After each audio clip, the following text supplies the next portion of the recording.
오늘 저와 여러분이 함께 나누실 말씀은 요나서 4장 4절에서부터 11절까지의 말씀입니다. 요나서 마지막인데요. 요나서 4장 4절에서부터 11절, 우리 구약 성경 1294페이지입니다. 요나서 4장 4절에서부터 11절까지인데요. 저와 여러분이 교독하시고 마지막 구절은 함께 읽도록 하겠습니다. 제가 먼저 읽겠습니다. 여호와께서 이르시되 내가 성내는 것이 옳으냐 하시니라. 요나가 성읍에서 나가서 그 성읍 동쪽에 앉아 거기서 자기를 위하여 초막을 짓고 그 성읍에 무슨 일이 일어나는가를 보려고 그 그늘 아래 앉았더라. 하나님이 여호와께서 박넝쿨을 예비하사 요나를 가리게 하셨으니 이는 그의 머리를 위하여 그늘이 지게 하며 그의 괴로움을 면하게 하려 하심이었더라. 요나가 박넝쿨로 말미암아 크게 기뻐하였더니 하나님이 벌레를 예비하사 이튿날 새벽에 그 박넝쿨을 갉아먹게 하시며 시드니라. 해가 뜰 때 하나님이 뜨거운 동풍을 예비하셨고 해는 요나의 머리에 쪼임에 요나가 혼미하여 스스로 죽기를 구하여 이르되 사는 것보다 죽는 것이 내게 나으니라 하니라. 하나님이 요나에게 이르시되 내가 이 박넝쿨로 말미암아 성내는 것이 어찌 옳으냐 하시니 그가 대답하되 내가 성내어 죽기까지 할지라도 옳으니라 하니라.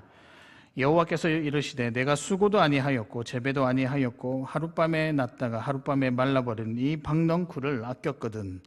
하물며 이 큰 성읍 니느웨에는 좌우를 분별하지 못하는 자가 12만여 명이요 가축도 많이 있나니 내가 어찌 아끼지 아니하겠느냐 하시니라.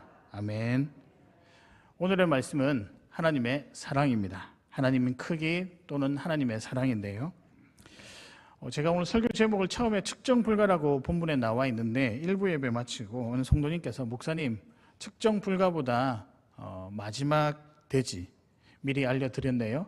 사랑의 그늘 안에서라고 하는 게 훨씬 더 나아 보인다 해서 제가 굉장히 순종을 잘하는 사람입니다. 성도님 한 분께서 바꿔달라고 해서 급히 바꿨습니다. 그래서 설교 제목은 사랑의 그늘 아래서입니다. 사실은 안성복 목사님이 시켰습니다. 네, 그래서 미리 제가 고자질을 드립니다. 오늘의 말씀은 하나님의 사랑입니다. 여러분 하나 질문 드리겠습니다. 하나님의 크기를 측정할 수 있을 만한 도구가 있을까요? 우리가 계속 요나서를 지금 보면서 하나님 크기에 대한 이야기를 하고 오늘 마지막 결론 이 6번째 시간까지 왔는데 제가 문득 이런 생각이 들었습니다. 하나님의 크기를 측정할 수 있을 만한 도구나 어떤 무엇이 있을까? 여러분 있을까요? 하나님 크기를요. 뭐 말씀을 이제 아마 없으니까 그렇게 대답을 안 하셨겠죠. 그런 생각이 드는데요. 맞습니다. 세상 어디에도 이 하나님의 위대하심을 측정할 만한 도구도 없고 방법도 없고 아무것도 없는 것 같습니다. 그런데 한 가지가 있더라고요. 그 한 가지가 뭐냐? 하나님의 사랑입니다. 다르게 표현하면 하나님 크기를 알고 싶다라고 하면 하나님을 많이 사랑하시면 됩니다. 뿐만 아니라 하나님의 사랑을 많이 경험하면 경험할수록 그 하나님의 크기가 어떤 것인지를 여러분 알 수 있게 되는 거죠. 그래서 하나님 크기, 우리가 하나님 크기에 대해서 늘 알아보려고 달려왔는데 이 하나님 크기를 한마디로 어떤 말로 바꿀 수 있느냐? 하나님의 사랑입니다. 그리고 이것이 요나서의 결론입니다. 여러분 요나서의 결론이 뭐라고요? 하나님의 사랑입니다. 많은 학자들은 요나서의 결론을 주변 사람들에게 긍휼을 가지자, 긍휼을 베풀자, 또 믿지 아니한 사람들에게 마음을 다하자 이렇게 결론 내리고 있는데 제가 보니까 그게 아닌 것 같아요. 요나서의 결론은 하나님의 깊은 사랑이라는 것입니다. 사랑하는 여러분, 하나님의 사랑이 여러분에게 충만하시기를 주님의 이름으로 축복합니다.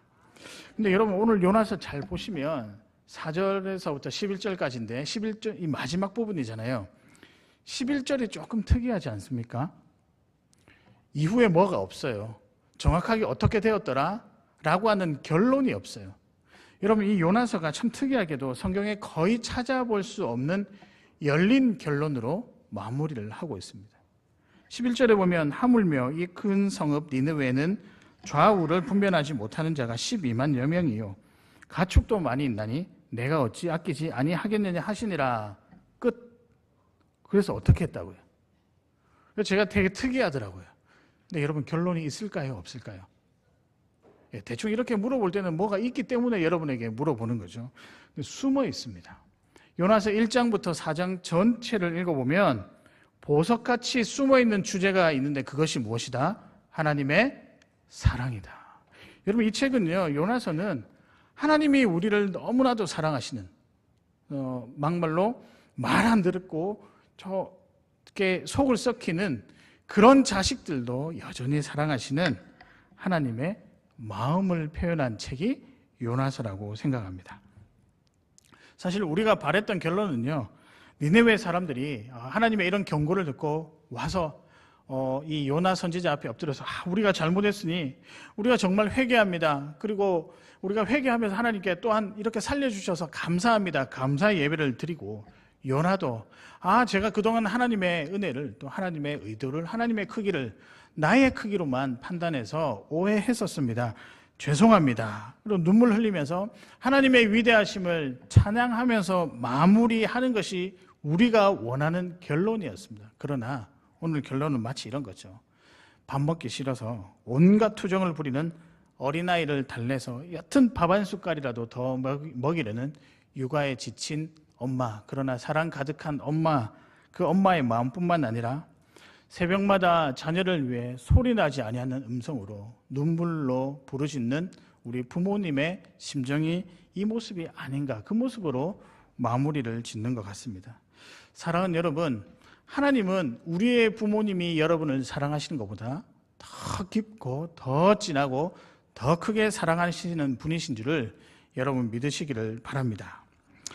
그래서 오늘 특별히 이 하나님의 사랑을 통해 요나에게는 그동안 오해했던, 그동안 온전히 믿지 못했던 우리들에게는 여전히 하나님의 사랑을 받았음에도 불구하고 하나님의 사랑은 하나님의 사랑이고 내 형편은 내 형편이요, 마치 두 가지 따로 떨어져서 신앙생활을 하는 우리들에게 다시 한 번 더 알려주시는 메시지인데, 하나님의 사랑 안에 거하고 그 사랑으로 충분히 살아가라라고 하는 메시지를 오늘 전달 드리려고 합니다. 특별히 아무리 잘못해도요, 잘 못 살아도 때론 하나님의 마음을 아프게 할지언정 하나님은 우리를 포기하지 않으신 거, 우리를 뭐 하신다고요? 사랑하신다. 그 사실을 여러분 꼭 깨달으시기를 바랍니다. 왜 깨달아야 되냐면요, 증거가 있습니다. 증거가 지금 이 자리에 앉아 계신 여러분이 증거입니다. 믿으십니까? 여러분, 우리는 감히 나올 수 없는 거죠. 제가 오늘 예배 멘트를, 설교 멘트를 이렇게 했습니다. 우리를 초대하신 하나님께 나아가자. 오늘 인사도 그렇게 했잖아요. 예배에 나오신 여러분들은 뭐 한다고요? 축하드립니다. 제가 생각해 보니까 감히 나올 수 없는 현장이거든요. 여러분 그렇습니까? 너무 당당하게 나오셨나요? 그러면 다시 돌아갔다 나가셨다가 다시 좀 들어오셔야 될까요? 당당하게 올 수 없는 자리가 이 자리예요. 그러나 그럼에도 불구하고 기쁜 마음으로, 사모하는 마음으로 올 수 있는 이유는 무엇일까? 하나님이 우리를 뭐 하신다고요? 사랑하신다. 오늘 본문 전체를 통해서 이 측정 불가한 이 하나님 크기를 잴 만한 이 사랑은 도대체 무엇인가? 이 사랑이 어떤 사랑일까? 함께 말씀을 나누시고 위로받는 시간 되었으면 좋겠습니다. 들어가도록 하겠습니다. 그 사랑은 어떤 사랑인가? 첫 번째입니다. 끝까지 사랑입니다. 어떤 사랑이라고요? 끝까지 사랑이라는 거죠. 다른 어떤 사랑도 귀하지만 하나님의 사랑이 특별히 귀한 이유는 무엇인가? 이 사랑은 끝까지 가는 사랑이다. 누가 뭐라고 해도 하나님은 변치 않으시고 우리를 사랑하기로 작정하셨기 때문에 그 약속을 이루시기 위해서 뭘 하신다? 끝까지 사랑하신다. 사랑하는 여러분, 끝까지 사랑하시는 하나님이 저와 여러분이 지금껏 믿어왔고 의지했던 그 하나님이십니다. 앞으로도 그 하나님, 우리도 부족하지만 끝까지 사랑하시는 귀한 성도님들 되시기를 바랍니다. 근데 오늘 본문을 보면요, 굉장히 속이 좀 상해요. 세 구절이 나오는데 그 구절들마다 제 같으면 요나를 그냥 멱살을 잡고 혼을 냈을 것 같아요.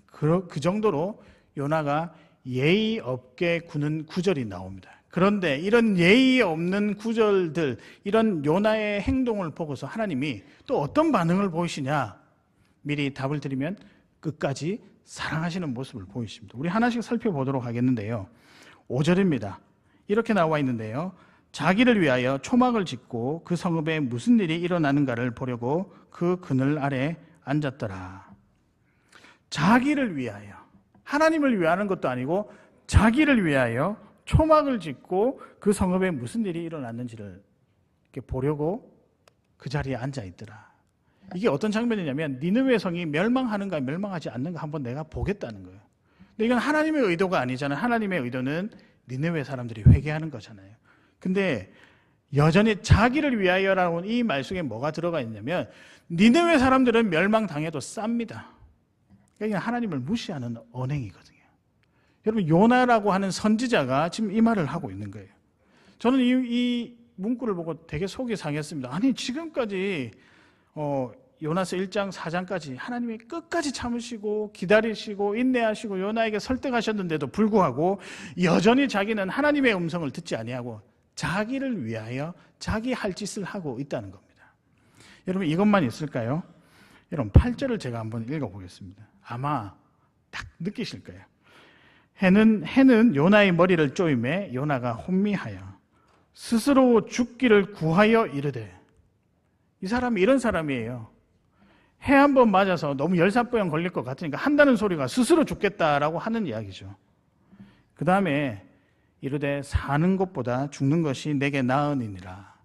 혹시 기억나십니까? 이 구절이 우리가 한번 했었어요.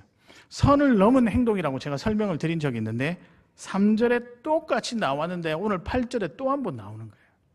지금 요나가 어떤 사람일까요? 선지자예요. 하나님의 인내와 하나님의 긍휼과 하나님의 사랑을 전해야 하는 선지자가 햇빛 하나 쪼였다고 내가 죽겠네, 스스로 죽겠네, 얼토당토하지 않는 이야기를 지금 하고 있습니다. 좀 사람이 없어 보이기도 하고요, 좀 불쌍해 보이기도 합니다. 그렇지 않습니까? 우리는 이렇게 가벼운 사람이 되지 않았으면 좋겠습니다. 그런데 여러분, 이거는 약과예요. 9절 한번 더 보실까요?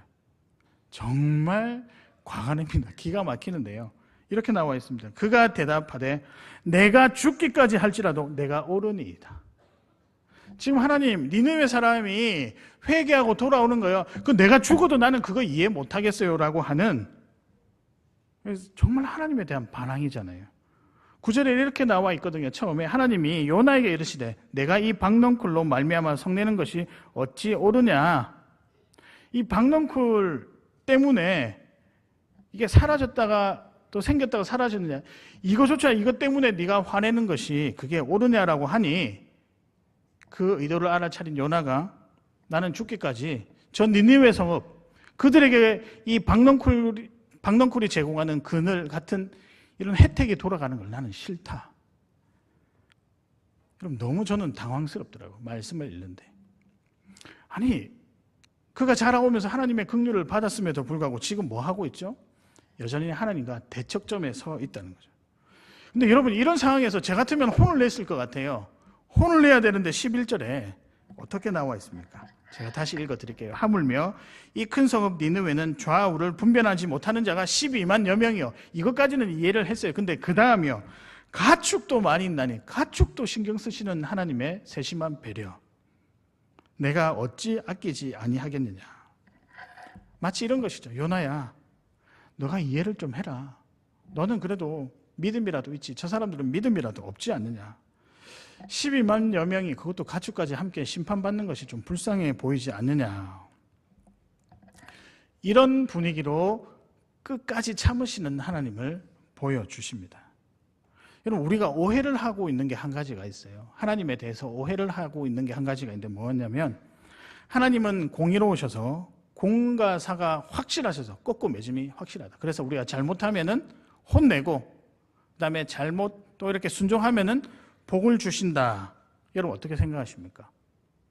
그러면 제가 다른 이야기를 하나 해드릴까요? 어떤 한 분이 계셨습니다. 이 한 분이 평소에 2부 예배를 드리시는 분이에요.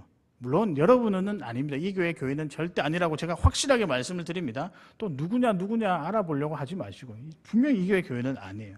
근데 이분이 2부를 열심히 나오시다가 그날에 친구들과 오랜만에 등산 약속을 한 거예요. 그래서 1부 예배를 갔습니다. 1부 예배를 드리는데 약간 마음이 찝찝한 거예요. 왜냐하면 자기는 평소 2부 예배를 즐겨 드렸으니까. 그 1부 예배를 마치고 후다닥 약속 장소에 가기 위해서 나왔는데 어머나 가다가 넘어져서 무릎이 깨졌습니다. 그러면 바로 뭐라고 이야기하죠? 하나님이 진노하셨나 보다. 그런 생각 혹시 가지시죠? 아닙니다. 하나님을 오해하고 있는 거예요. 하나님은 그런 분이 아니십니다. 하나님은요, 끝까지 참으시고 끝까지 인내하시고 한 번 주시기로 약속하셨던 그 사랑은 어떻게 해서든지 사랑을 우리에게 먹이려고 하시는 끝까지 사랑의 하나님이십니다. 믿으십니까? 그러니까 오해하지 말자고요. 여러분, 이런 것들이 우리의 신앙을 경직되게 하는데, 넘어진 거는 왜 넘어졌다고요? 잘 못 봐서. 앞에 있는 이게 돌부리라고 해야 되나요? 잘 못 봐서. 그러니까 이제 어른들 말로 단디 쳐다보고 가라고 이야기를 하지 않습니다. 그렇게 하면 안 다치는 거예요. 우리 하나님은요, 그렇게 한 건 한 건마다 혼내시고, 그럼 우리가 경직되어서 어떻게 그 신앙생활을 할 수 있겠습니까? 하나님은요, 이런 요나의 불손한 태도에도 인내하시고 참으십니다. 왜일까요? 그 하나님은 어떤 하나님이라고요? 여러분을 끝까지 사랑하시는 하나님이십니다. 여러분, 끝까지 사랑하시는 하나님의 진수를 보여주는 장면이 있습니다. 누가복음 15장인데요. 혹시 어떤 내용일지 기억하십니까? 여러분이 잘 압니다. 탕자로 시작해서 자자로 끝나는 사람의 비유입니다. 탕자의 비유입니다. 그럼 여기 나오는 아버지 사랑 한번 보실까요? 이 아들이 아버지의 그 많은 재산을 많이 들고 갔고, 허락도 없이 들고 갔고, 간밤에 야반 도주하듯이 다 들고 가서 어떻게 했습니까? 부어라 마셔라 탕진을 한 거죠. 자기 마음대로 살다가 결국 양심도 없이 아버지께 돌아와서, 그냥 내가 종처럼 일이라도 하게 해주세요. 먹고 살 수 있도록. 근데 여러분, 그때 잘 보시면, 누가복음을 보시면 그 아버지가 아들에게 묻지를 않아요. 너 왜 재산을 어디에서 잃어버리냐? 어디에 썼니? 무슨 짓을 하다가? 화 한 번 안 내시고 묻지도 않으시고 무엇을 베푸실까요? 잔치를 베푸십니다. 내 아들이 살아왔다, 내 아들이 살아왔다 덩실덩실 춤을 추면서 잔치를 베푸십니다. 누가복음 15장 24절에 보면 내 아들은 죽었다가 다시 살아났으며 내가 잃었다가 다시 얻었노라 하니 그들이 뭐하였더라? 즐거워하더라. 이게 하나님의 모습이고 하나님의 사랑입니다. 여러분, 아들이 다시 돌아왔는데 무슨 설명과 무슨 어떤 그 알아야 될 사실이 있을까요? 만약에 저라면요, 내쫓았을 거예요. 저희 딸이 만약에 그랬으면 호적에서 이름 파버렸을 거예요. 나가라고. 내가 어떻게 모은 돈인데, 물론 그건 저는 재산도 없습니다. 아무것도 없는데 있다고 치면 이거 어떻게 아까워서 내쫓았을 거예요. 아버지의 사랑요, 물질 앞에서, 여러 가지 우리의 형편 앞에서 무너질 때도 있습니다. 그 사랑은 끝까지 사랑이 아니에요. 그러나 하나님의 사랑은 어떻습니까? 그 아버지 마음처럼 탕자를 거둬들이고 탕자를 위해 잔치를 베푼 그 아버지처럼 여러분을 끝까지 사랑하십니다. 믿으실까요? 니느웨 백성들도 마찬가지고요. 요나, 그들을 향한 선지자로 보낸 요나의 실수와 요나의 어떤 잘못과 요나의 어떤 나쁜 행동, 나쁜 습관에도 불구하고 끝까지 기다리시고 사랑하시는 분이 저와 여러분의 하나님이십니다. 사랑받고 있음에도 불구하고 당장의 눈앞에 필요를 채워주지 않아서 원망하는 것이 우리들의 모습입니다. 그래도 하나님은 혼 한 번 안 내지 않으시고요. 혹시 혼 나시는 것 같으세요? 그럴 것 같아 보이죠. 하는 일이 잘 안 풀리니까 그게 하나님께서 혼내는 것이라고 생각하시죠? 아닙니다.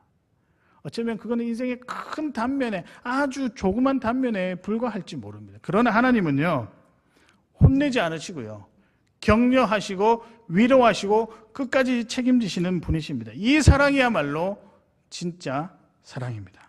왜 진짜 사랑이라고 말할 수 있을까요? 끝까지 사랑이기 때문입니다. 사랑하는 여러분, 하나님의 사랑, 그 끝까지 사랑을 믿으시며 우리도 끝까지 성도가, 끝까지 사랑하는, 하나님을 사랑하는 끝까지 성도가 되시기를 주님의 이름으로 축복합니다. 두 번째입니다. 하나님은 어떤 사랑, 하나님께서 우리에게 알려주시는 그 측정 불가한 사랑은 어떤 사랑일까? 두 번째인데요, 끝까지 우리 필요를 채우시는 사랑입니다. 저는 사실 여기서 은혜를 많이 받았는데요, 하나님의 사랑은 우리의 필요에 관심을 많이 가지시면서 우리 필요한 것을 끝까지 채워줄 때까지 주시는 그 하나님, 그 사랑의 하나님이 저와 여러분이 믿고 의지하는 사랑하시는 하나님이십니다. 박넝쿨을 준비도 하시고요, 사라지게도 하셨습니다. 6절에 보면 하나님 여호와께서 박넝쿨을 예비하사 요나를 가리게 하셨으므로 이는 그의 머리를 위하여 그늘에 지게 하며 그의 괴로움을 면하게 하려 하심이었더라. 저는 이 부분을 보면서 참 세심하신 하나님이십니다. 그 전에 어떤 장면이 있을까요? 말 안 듣고 뻗팅기며 과연 박넝쿨 이런 거조차 필요 없습니다. 아니 누가 달라고 했어요?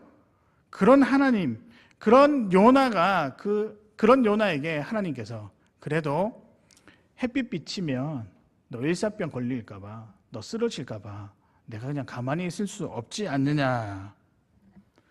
박넝쿨을 예비하시는 요나의 필요를 채우시는 하나님이 저와 여러분의 하나님이십니다. 사실 이 자리는요, 마음대로 자리예요. 요나가 니느웨가 어떻게 망하는지 한번 보려고 그냥 관전하려고 하는, 정작 해야 될, 끝까지 가서 회개를 촉구해야 될 그 행위를 하지 아니하고 이제는 내 할 일 다 했다, 내가 저 인간들 어떻게 망하는지 한번 보자라고 그냥 바라보고자 하는 마음대로 자리입니다. 그 마음대로 자리에 앉아있는 그 요나에게조차 하나님께서 무엇을 예비하셨다고요? 박넝쿨을 예비하셔서 그늘을 만들어 주셨다는 거예요. 저는 이거 볼 때마다 언제나 실수하고 잘못해도 우리 손주들 잘한다라고 격려하시는 할머니, 할아버지들이 떠오르고요, 좀 못해도, 좀 부족해도 우리 아들, 우리 딸 잘한다. 자, 그렇게 살아야 되는데 잘 못 살고 있습니다. 그렇게 잘한다 격려하는 자녀를 향한 부모의 마음이 우리 하나님의 마음과 비슷하지 않을까. 모든 필요를 채우시는 하나님, 여러분 믿으십니까? 여러분 삶 가운데 정말 끝까지 여러분의 필요를 채우시는 하나님을 정말로 믿으십니까? 사실 저는 그러지 못했거든요. 저는 예전까지, 지금은 이제 거의 그런 마음이 없습니다. 채우시는 하나님 너무 많이 느끼고 있어요. 근데 예전까지 저는 하나님이 나의 필요를 채워주실 때 조금 박하신 분으로 생각을 많이 했고요, 나의 필요를 과연 채워주실까? 필요를 채워주신 것을 맛보면서도 그 의심이 사라지지 않았습니다. 한동안요. 필요한 물질이 있어서 구했습니다. 하나님, 이게 필요하거든요. 정말 필요한데요. 그럼 하나님께서 답을 안 주세요. 꼭 답을 언제 주실까요? 일이 해결되기 하루도 아니고 꼭 거의, 저는 그래요, 당일날 그렇게 허락하시더라고요. 여러분 혹시 그런 거 많이 느끼셨죠? 예, 아멘. 시간이 다대로 숨이 깔딱깔딱 모든 방법들을 동원해도 해결할 수 없어서, 야, 이제는 어떻게 해야 될지 나는 할 수 있는 게 아무것도 없다. 그때 하나님이 살짝 나타나셔서 필요한 것을 톡 채워주시는데요. 근데요, 더 화가 나는 거는, 더 화가 난다고 해야 될까요? 넉넉히 주시면 안 돼요. 꼭 그것만 주시더라고요. 그래서 제가 옛날에 이런 기도를 했었습니다. 하여튼 우리 하나님은 뭔가 이렇게 속이 좁으신 것 같아요. 제가 그런 기도도 했다니까요.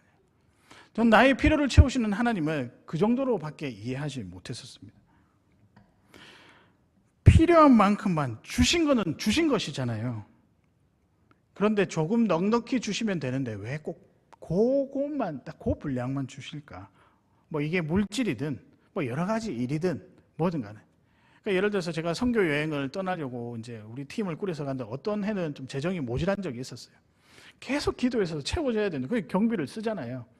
당일날까지, 그러니까 전날까지 채워지지 아니한데 당일날 그 바쁜 환전도 해야 되는 그 상황 가운데 하나님께서 누구한테 툭 연락이 와가지고 채워주시는 것을 많이 보았습니다. 그러면 우리가 어떻게 해야 되죠? 하나님 정말 감사합니다 해야 되는데 그것만 채워주시니까 감사보다는 하나님 그런데요 조금 아쉬워요.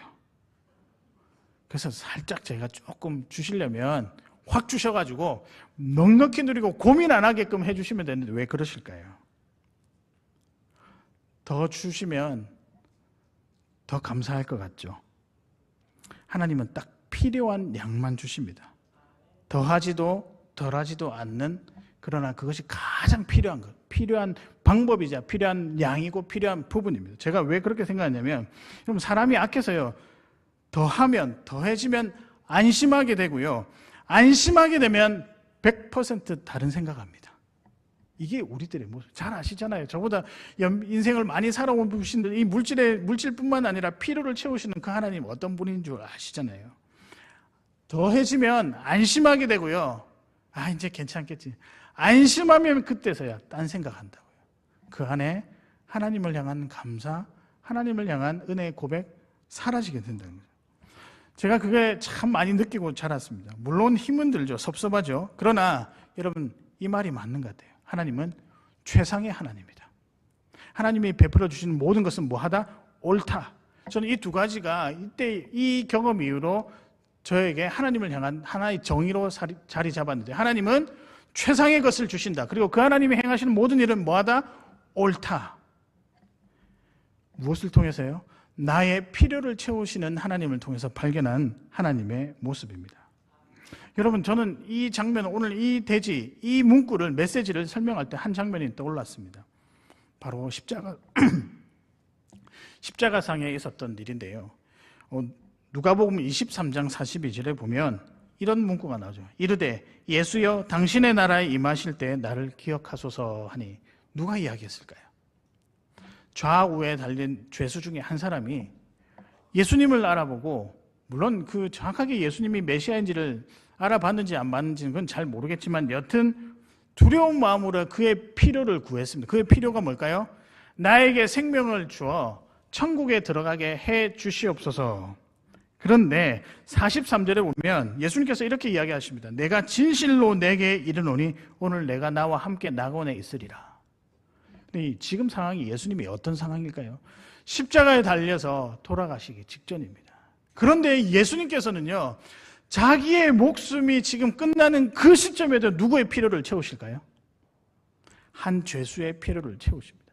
자기의 목숨을 건사해야 되는 그 상황에도 누구의 필요를 채우실까요? 저와 여러분의 필요를 채우시는 분이십니다. 그러니까 이 필요를 채우시는 사랑은 어떤 사랑일까요? 말로 표현할 수 없는 위대한 사랑입니다. 죽는 순간에도 한 영혼의 진짜 필요를 채우시는 분이 저와 여러분이 누리고 있는 하나님의 사랑입니다. 여러분, 물질도, 관계도, 여러분의 가족의 구원도, 내면의 회복도, 낮아진 자존감도, 말 한마디에 상처받는 내 마음도, 여러 가지 일에 자신감 없던 여러분의 모든 형편도 기도함을 통해서 하나님의 사랑 안에 들어가면 모든 것이 회복될 줄로 믿습니다. 우리가 그것을 붙들고 살아가야 하지 않을까요? 사랑하는 여러분, 끝까지 채우시는, 우리의 필요를 채우시는 하나님의 사랑 안에 거하시는 우리 귀한 성도님들 되시기를 바랍니다. 제가요, 아주 깊은 고민 하나 드리면, 채워지지 않는다라고 할 때 느낌이 들면 이미 채워진 줄로 여러분 믿으시길 바랍니다. 그거는요, 확실합니다. 우리가 원하는 만큼 채워지지 않은 우리의 변명에 불과하지, 실제로는 하나님께서 우리에게 그분의 사랑으로 필요를 채워주십니다. 이미 진행되고 있습니다. 그 사랑 믿고 의지하며 살아가시는 귀한 여러분 되시기를 주님의 이름으로 축복합니다. 오늘의 말씀은 측정 불가한 그 사랑, 하나님의 사랑인데요. 어떤 사랑일까? 첫 번째는 끝까지 사랑이고요. 하나님은 우리를 끝까지 사랑하시는, 놓친 적 없는 그런 분이신 하나님이 우리를 여전히 사랑하십니다. 두 번째는 끝까지 우리의 필요를 채워주시는 사랑입니다. 그 사랑을 여러분 믿으시길 바랍니다. 끝날 줄 알았죠? 마지막이 있습니다. 이제 마지막은 무엇인가? 마지막 메시지는 여러분에게 제가 드리는 말씀을 통해서 말씀 사역자로 여러분에게 드리는 깊은 권면인데요. 사랑의 그늘 안으로 들어가십시오입니다. 여러분 이제 많이 누리시기를 바랍니다. 사랑의 그늘, 그 시원하기도 하고 햇빛을 피할 수 있는, 그리고 보호받는, 위로받고 그다음에 안전한 그곳으로 여러분 들어가시기를 바랍니다. 다시 축복하기를, 요나에게 임했던 박넝쿨이 제공한 그 사랑의 그늘 안으로 들어가셔서 사랑 가운데 살아가시는 귀한 여러분 되시기를 바랍니다. 그런데요, 박넝쿨 제공해주고 그늘이 있다, 들어와서 쉬어라, 그 사랑 안에 거하라, 안 가요. 생각보다 가지 않습니다. 우리가 주저할 때가 있거든요. 왜냐하면 우리는 하나님의 사랑을 받으면 마음속에 이게 자연적으로 생기는, 자동적으로요, 뭔가 받았으니 보답해야 된다. 그러니까 뭐 신앙생활이라도 잘해야 된다. 하나님의 사랑 안에 거했으니 내가 받았으니 내가 뭔가라도 행동도 잘해야 되고 내가 세상 사람들과 좀 구별지어서 살아야 된다라고 하는 부담감이 여러분에게 있기 때문에 막상 결정적일 때는 하나님의 사랑 안에 거하는 것이 쉽지가 않습니다. 근데 공짜는 좋아하시잖아요. 근데 여러분 들어가셔도 됩니다. 왜냐하면 이미 수천 년 전에 여러분이 부끄럽지 않도록, 여러분이 고민하지 아니하도록 십자가상에서 모든 값을 다 치르셨습니다. 근데 거기다 수신자가 누구에게 누리도록 하기 위해서 내가 이 사람을 위해서 십자가에서 달려 돌아가느냐, 명확하게 여러분의 이름을 하나씩 다 기록해 놓았습니다. 생명책이에요. 그래서 여러분은 하나님 사랑 누리셔도 됩니다. 왜 제가 이 말씀 드릴까요? 우리가 부족하잖아요. 과연 내가 누릴 수 있을까? 나는 이런 모습인데 과연 내가 하나님께서 나를 사랑하실까? 그런 생각 하지 말라니까요. 등산 가다가 넘어져서 무릎을 깨어진 분이 했던 첫 마디와 똑같습니다. 나한테 화나셨나? 하나님은 여러분이 잘난 모습, 완벽한 모습, 능력이 있는 모습 때문에 여러분을 사랑하신 것이 아니신 거 여러분 다 아시잖아요. 부족해도 누구기 때문에 하나님의 자녀이기 때문에 요나 보십시오. 그렇게 말 안 듣고 그렇게 하나님께 버팅기고 그 다음에 하나님께 말다툼도 시비도 걸고 했지만 결국 하나님이 하신 일은 무엇일까요? 박넝쿨 하나 딱 해줘서 그늘을 만들으셔서 너 시원하게 열사병 걸리지 않았으면 좋겠다. 이것이 하나님이 저와 여러분에게 부어주시는 사랑의 모습입니다. 이미 요나나 우리에게 하나님의 은혜 받으면 양심상 순종이란 것을 해야 한다는 보답, 그 마음이 우리 마음에 많은 것 같은데 그러나 여러분 그러지 않으셔도 됩니다. 누리셔도 됩니다. 누가 박넝쿨 주시면 그늘이네, 너무 감사하네 라고 그냥 누리시면 되는 거예요. 여러분 보십시오. 오늘 본문에도 어떻게 나오냐면 6절에 요나가 박넝쿨로 말미암아 뭐 했더라? 크게 기뻐했더라. 하나님의 사랑에 무엇이 있다고요? 기쁨이 있다는 거예요. 하나님의 사랑은 무엇이 있다고요? 즐거움이 있는 거예요. 하나님의 사랑은 행복이 있다는 거죠. 물론 여러분 7절에 보면 해가 뜰 때 하나님이 뜨거운 동풍을 예비하였고 해는 요나의 머리에 쪼이며 요나가 혼미하여, 하나님은 이 그늘도 생기게 하셨다가 없앨 수 있는 위대하신 하나님이십니다. 그러나 그 하나님, 우리의 인생을 들었다 놓았다는 그 하나님이 궁극적으로 여러분에게 주시고자 하는 것은 하나님의 깊은 사랑이라는 것이죠. 여러분, 우리 예수 그리스도의 십자가 사랑, 그 어떤 것, 이게 사랑의 결정체지 않습니까? 비참하고 연약한 모습으로 오셔서 능히 그 어려운 일들, 고난을 감당하신 이유는 무엇일까? 그리고 다시 부활하신 이유는 무엇일까? 다 목적은 우리 때문이잖아요. 우리를 사랑하시기 위해서 그렇게 3일 죽으시고 3일 동안 음부의 권세에 놓이셨다가 3일 만에 부활하셨지 않습니까? 그래서 부활하시고 난 다음에 우리에게 이렇게 선포하십니다. 사랑하는 우리 백성들아, 성도들아, 나 하나면 충분하지 않냐고. 내가 주는 사랑이면 충분하지 않냐고. 여러분 그럴까요? 정말입니다. 우리가 주님께서 주시는 그 사랑만으로 충분히 살아가는데 부족함이 없습니다. 그러나 우리는 또 다른 것을 구하기도 하고 원하기도 하잖아요. 여러분 모든 염려, 의심, 불안, 걱정, 그게 왜일까요? 하나님의 그늘 안에, 사랑의 그늘 안에 들어오지 않아서 생기는 일들입니다. 염려가 많으십니까? 저도 염려가 있습니다. 여러 가지 염려가 있죠. 교회를 향한 염려도 있고, 저 자신을 향한 염려도 있고, 가족을 향한 염려도 있고, 불안감도 왜 없겠습니까? 그럼에도 불구하고 그 사랑 안으로 들어가셔야만 그것이 해결될 수 있습니다. 바깥에는 해결할 수 있는 방법이 없다니까요. 예수 그리스도의 사랑 아니면은 이 세상 모든 것을 해결할 수 있는 방법이 우리에게 하나도 없음을 여러분 꼭 기억하시기를 바랍니다. 그 안에 자유가 있고 그 안에 기쁨이 있고 그 안에 행복이 있습니다.